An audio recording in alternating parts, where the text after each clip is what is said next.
Hi guys, welcome back to PC Error Detective. Today I'll show you how to roll back a Windows 10 update so you can fix problems caused by recent updates and restore your PC's performance. Step 1. Open the Settings app on your PC. You can do this by clicking the Start menu and selecting the gear icon.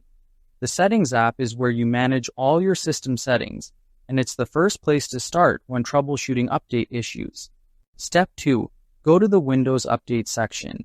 This section handles all updates on your PC, including installing, checking, and managing updates. It's important to access this area to see the updates that might be causing problems. Step 3. Click on Update History. Here, you can view a detailed list of all recent updates installed on your system. This helps you identify the specific update that may have triggered errors or instability. Step 4. Select Uninstall Updates.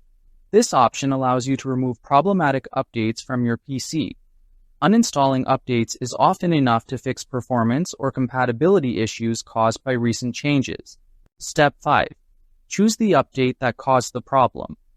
Carefully select the update you want to remove, based on the date or type of update. Picking the right one ensures you don't accidentally remove important updates that aren't causing issues. Step 6. Follow the on-screen instructions to remove it. Windows will guide you through the uninstallation process step by step, and your PC may restart during this process. Once completed, your system should revert to its previous stable state. Thank you for watching, and don't forget to subscribe to PC Error Detective for more helpful Windows tips.